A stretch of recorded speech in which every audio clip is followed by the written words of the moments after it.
se ha comentado anteriormente, este proyecto piloto ha incluido también el testaje de la empleabilidad de mediciones de cortisol en pelo como un índice objetivo a integrar en una certificación de bienestar animal. Bueno, el cortisol es una hormona que en situaciones de estrés se libera en mayor cantidad. Por esta razón se le conoce como la hormona del estrés.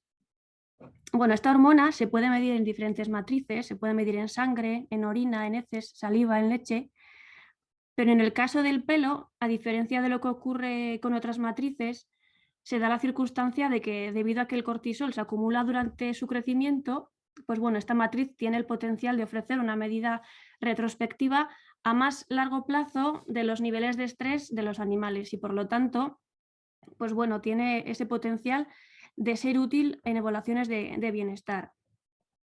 Ahora bien, volviendo a la realidad, pues bueno, no existen todavía muchos valores de referencia en cuanto a este parámetro y menos en las razas con las que hemos trabajado en este proyecto. Se han hecho muchos trabajos en vacuno de leche, en raza frisona, etcétera, pero bueno, en estas razas, pues bueno, como os podéis imaginar, no hay referencias. En cuanto a la metodología de muestreo, debido a que el cortisol, como he dicho antes, se acumula durante la fase de crecimiento del pelo y también por recoger una muestra homogénea en este sentido, pues era necesario hacer dos cortes. En el primer corte, el pelo se desecha, se hace como una especie de corte de limpieza y en el segundo es cuando se recoge realmente la muestra. Es decir, se trata de coger pelo nuevo. Bueno, y a tener en cuenta en cuanto al ovino, pues ha de ser pelo, no puede ser lana. Y bueno, y lo que para nosotros ha sido el condicionante más importante es que existen, además de las situaciones de estrés, otros muchos factores que pueden afectar a la acumulación de cortisol en el pelo. En la presentación, como veis, pues cito la zona corporal, el sexo, el color de la capa, pero bueno, también se conocen muchos otros, como puede ser la estación del año en que nos encontremos, la edad de los animales, si están gestantes o no, etcétera.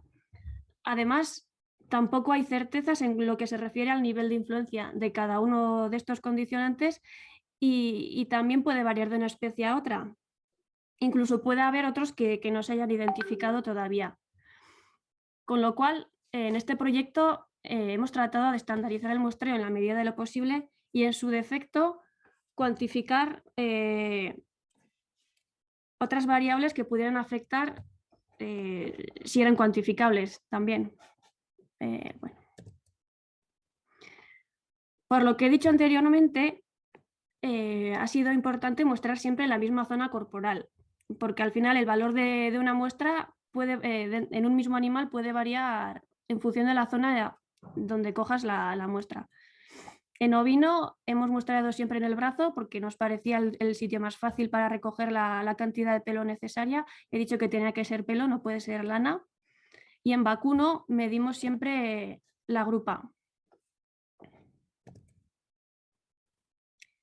Por otra parte, en vacuno se ha tenido en cuenta también el color de la capa, porque en principio la bibliografía dice que la tonalidad del pelo puede tener influencia en los valores de cortisol, con lo cual pues era una cosa que apuntábamos. En ovino también pues, bueno, se han evitado las ovejas negras y también se apuntaba si en algún caso había algún animal con más pecas, etc.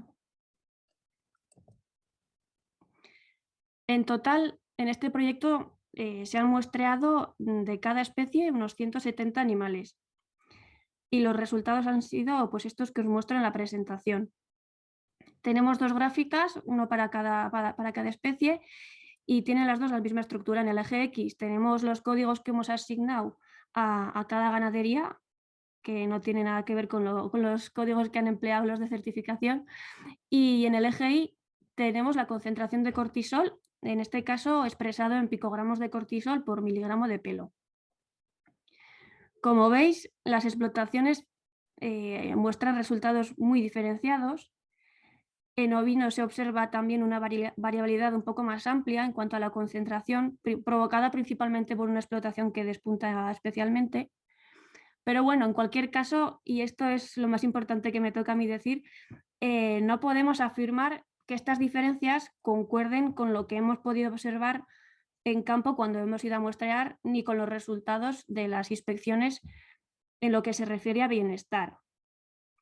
Así que todo esto nos lleva a pensar otra vez en lo que hemos comentado al principio, y es que existen otros factores que influyen en la acumulación de cortisol, con lo cual estas diferencias que podemos observar pues, se pueden deber a un conjunto de factores entre los cuales puede incluso estar o no el bienestar, no lo sabemos. Pero en cualquier caso no se puede aislar.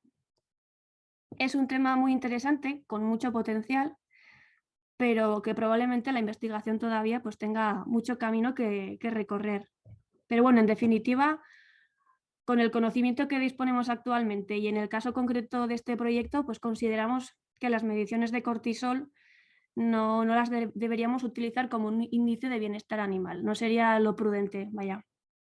Y además, a nivel de una certificación, también habría que valorar el trabajo que supone la recogida de muestras, tanto en dedicación de horas como en el manejo de los animales.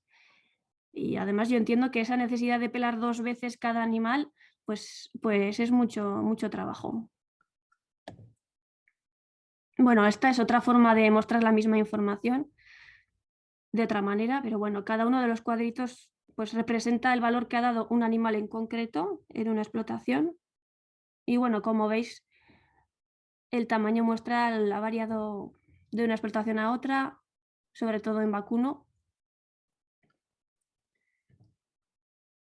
Y bueno, las conclusiones ya las he dicho un poco sobre los resultados, yo creo que no me dejo nada. No, bueno. Y bueno, fíjate, fijaos, aquí una imagen vale más que 1000 palabras, ¿no? Este es Miquel tomando las muestras de pelo y nada más.